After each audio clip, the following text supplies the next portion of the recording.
აშშ-ის კონგრესმა ბოლო თვეების განმავლობაში პირველად მიიღო უპრეცედენტო გადაწყვეტილება აშშ-ისა და ისრაელის ომთან დაკავშირებით ირანის წინააღმდეგ. აშშ-ის სენატმა უმრავლესობით მხარი დაუჭირა რეზოლუციის განხილვას, რომელიც შესაძლოა დონალდ ტრამპს აიძულოს შეწყვიტოს ომი ირანის წინააღმდეგ, რადგან აშშ-ის პრეზიდენტის ყველა უფლებამოსილება ომთან დაკავშირებით უკვე ამოწურული. და აქ საჩვენებელია ის ფაქტი, რომ რამდენიმე რესპუბლიკელი დემოკრატებს შეუერთდა ამ რეზოლუციის წინ წაწევაში, რომელსაც რესპუბლიკური პარტია რამდენიმე თვის განმავლობაში ბლოკავდა. მაგრამ რას გულისხმობს ეს რეზოლუცია და ნამდვილად შეუძლია თუ არა მას აიძულოს დონალდ ტრამპი, რომ ან კონგრესისგან ნებართვა ითხოვოს ომის გაგრძელებისთვის, ან მთლიანად შეაჩეროს ეს ომი. მოკლედ, მოდით ერთად გავერკვეთ ამ საკითხში. ჩემი სახელია ალექსეი პეჩი, მოდით ერთად განვიხილოთ ეს თემა, მაგრამ სანამ დავიწყებთ, გთხოვთ გამოიწეროთ ეს YouTube არხი, დაალაიქოთ ეს გამოშვება, დაწეროთ ნებისმიერი კომენტარი და მეგობრებო, გამოიწერეთ ჩემი Telegram არხი, Pechi News-ი, ბმული აღწერაში ამ ვიდეოს ქვეშ. ასევე ვიდეოს აღწერაში არის ბმული ჩემს მხოლოდ უკრაინულენოვან YouTube არხზე.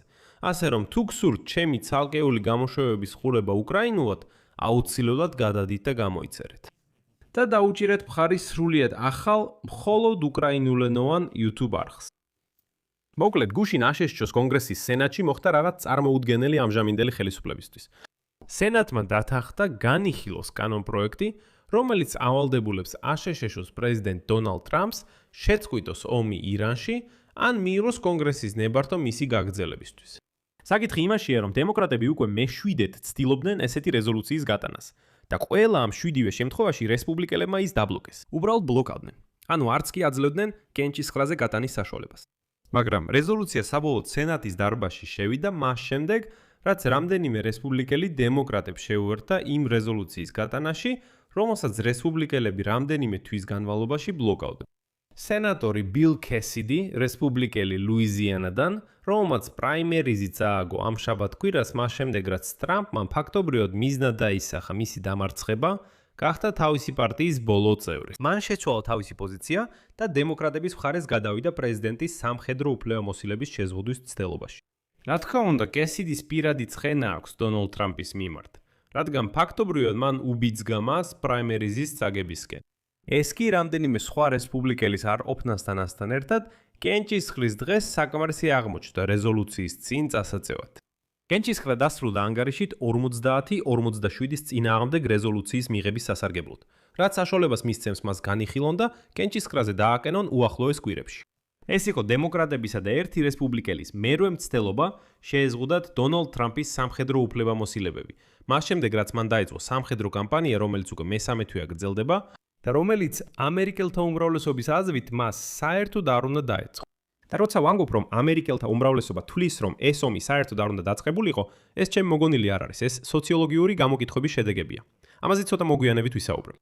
სენატორი ჯონ ფეტერმანი პენსილვანიიდან კვლავ ერთადერთი დემოკრატი აღმოჩნდა, რომელმაც რესპუბლიკელებთან ერთად კანონპროექტის წინააღმდეგ მისცა ხმა. მაშინ როცა კეისიდი 4 რესპუბლიკელიდან ერთ-ერთი იყო, ვინც დემოკრატებს დაუჭირა მხარი და კანონპროექტის წინ წაწევას შეუწყო ხელი. ხმის მიცემის შემდეგ კეისიდიმ განაცხადა, რომ ტრამპის ადმინისტრაციამ, ციტატა, კონგრესი უწოდინარობაში დატოვა ოპერაცია ეპიკური ვისხვის შესახებ. ეხლა კი მოდით ზუსტად მოვიყვანოთ კეისიდის ციტატა. კეისიდი: ლუიზიანაში მე ხალხისგან მოვისმინე შეშფოთება ომთან დაკავშირებით, მათ შორის პრეზიდენტ ტრამპის მხარდამჭერებისგან, რომლებიც ამ ომით არიან შეწუხებულნი. სანამ ადმინისტრაცია არ გაარკვევს ვითარებას, კონგრესის არც ერთი ნებართვა ან გაგრძელება ვერ იქნება გამართლებული. ტრამპმა სხვადასხვა უკვე მიიღო გადაწყვეტილება, იჩქარა და უპასუხა ისეთებს, როგორიცაა კეისიდი და მათ, ვინც რატომღაც უკმაყოფილოა ირანის წინააღმდეგ ომით. აშშ-ის პრეზიდენტმა დონალდ ტრამპმა განაცხადა, რომ ამერიკელები არ უჭერენ მხარს ომს ირანში, მხოლოდ იმიტომ, რომ უბრალოდ ვერ ხვდებიან რისთვის მიმდინარეობს ეს ომი საერთოდ. შემდეგ მოვიყვან დონალდ ტრამპის ციტატას. მეუბნებიან, რომ ომი ძალიან არაპოპულარულია. მე კი ვფიქრობ, რომ ეს ომი ძალიან პოპულარულია, რადგან ჩვენ ვიბრძვით იმისთვის, რომ ირანს არ კონდეს ბირთვული იარავი, რომითაც მათ მაგალითად ლოს-ანჯელესის განადგურება შეეძლებათ. თუ ჩვენ ამას ხალხს აუხსნიდით, მაგრამ იცით, მე არ მაქვს დრო ამის ახსნისთვის, რადგან სინამდვილეში მე ვმართავ ამ ომს. ჩემთვის მნიშვნელობა არ აქვს პოპულარული ეს ომი თუ არა, რადგან აშშ-ში ეს უნდა გააკეთოს. აღნიშნავ, რომ გასულ კვირას რესპუბლიკელების სკეპტიციზმი პრეზიდენტ დონალდ ტრამპის ქმედებების მიმართ ირანის კონფლიქტთან დაკავშირებით გაძლიერდა.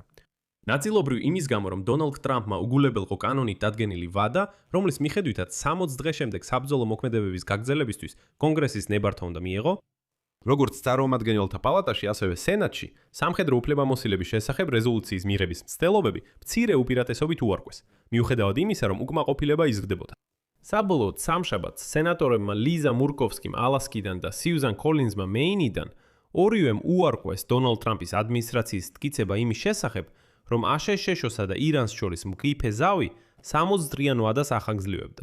მათ შეუერთდნენ სენატორ რენდ პოლს კენტუკიდან, რომელიც უცხოურ სამხედრო ჩარევას ეწინააღმდეგებოდა და დემოკრატებთან ერთად მხარი დაუჭირეს კანონპროექტის სენატში განხილვაზე გატანას. მაგრამ მინდა აღვნიშნო, რომ ჯერ კიდევ გაურკვეველია, როდის შეძლებს სენატი სამხედრო უფლებამოსილების შესახებ რეზოლუციაზე კენჭისყრას, რომელიც თუნდაც ორივე პალატამ დაამტკიცოს, მაინც თითქმის გარდაუვალი პრეზიდენტის ვეტოს წინაშე დადგება. სამი რესპუბლიკელი სენატორის, თომი თუბერვილის, თომ დილისისა და ჯონ კორნინის არყოფნის გამო უმრავლესობამ ვერ შეძლო ამ რეზოლუციის ჩაგდება, როგორც ეს ომის დაწყებიდან უკვე 7-ჯერ მოხდა. მიუხედავად ამისა, რესპუბლიკელი KCD-ის უარი მონაწილეობაზე შედეგად, რეზოლუციის მიღება კიდევ ერთ ნიშნად იქცა იმისა, რომ რესპუბლიკელებში იზრდება წინააღმდეგობა ტრამპის ქმედებების მიმართ. ამ კონფლიქტში და იმისა, რომ ის ამ საკითხზე კონგრესთან თანამშრომლობაზე უარს ამბობს.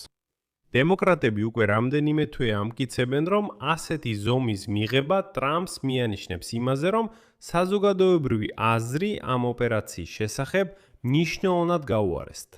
ბოლდინი იყო, რომ წარმომადგენელთა პალატაში უახლოეს დღეებში ანალოგიურ კანონპროექტზე კენჭს უყრიდნენ.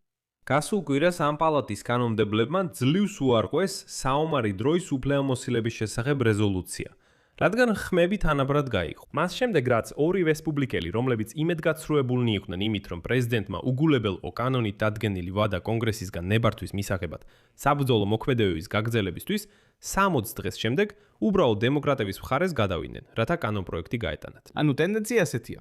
როგორც სენატში, ისე წარმომადგენელთა პალატაში თანდათან ჩნდებიან რესპუბლიკელები, რომლებიც ირანის წინააღმდეგ ომის საკითხში დემოკრატების მხარეს გადადიან. და აქ დონალდ ტრამპს სულ უფრო უჭირს დაარწმუნოს ამერიკელები, რომ ომი საჭირო. ის ამბობს, დიახ, ყველა თვლის, რომ ეს არაპოპულარულია, მაგრამ მე დარწმუნებული ვარ, რომ ეს პოპულარულია. აი ამ თეზისის გატარება სულ უფრო რთული ხდება. დღევანდელი მდგომარეობით, ბენზინის საშუალო ფასი ამერიკის შეერთებული შტატების ყველა 50 შტატში $4 მეტია გალონზე. ხოლო 7 შტატში ის უკვე $5 აჭარბებს გალონზე. ბენზინის საშუალო ფასი მთელ ქვეყანაში ახლა შეადგენს $4 და 56 ცენტს გალონზე. ანუ $4 და 56 ცენტი. კალიფორნიაში დაფიქსირდა ბენზინის ყველაზე მაღალი ფასი, $6 და 15 ცენტი გალონზე. ხოლო ჯორჯიაში ყველაზე დაბალი ფასი, $4 და 1 ცენტი გალონზე. ანუ ნებისმიერ შემთხვევაში ყველგან უკვე $4-ზე მეტია. აქ უნდა გავითვალისწინოთ უბრალოდ გასაოცარი სტატისტიკა. ბენზინის გალონის საშუალო ფასი მთელ შეერთებულ შტატებში გაიზარდა 53 ცენტით ამ ომის დაწყებიდან. და არსებობს ნიშნები იმისა, რომ სიტუაცია შეიძლება მნიშვნელოვნად გაუარესდეს. აქ წერტილს დავსვამ. თქვენი აზრი და დასკვნები დაწერეთ კომენტარებში ამ გამოშვების ქვეშ. გამოიწერეთ არხი და აწკაპუნეთ ზარზე და არ დაგავიწყდეთ ლაიკის დაჭერა. თუ გსურთ ამ YouTube არხის მუშაობის მხარდაჭერა, ამის გაკეთება შეგიძლიათ ფინანსურად ნებისმიერი შემოწირულობით. ამ ვიდეოს აღწერაში მითითებული ბმულებისა და რეკვიზიტების მეშვეობით. ან თქვენს ეკრანებზე არსებულ QR კოდით. ასევე შეგახსენეთ, გამოიწერეთ ჩემი უკრაინულენოვანი YouTube არხი. ბმული მასზეც ამ ვიდეოს აღწერაშია. ამით დასრულდა. იზრუნეთ საკუთარ თავზე. ყველას მშვიდობა.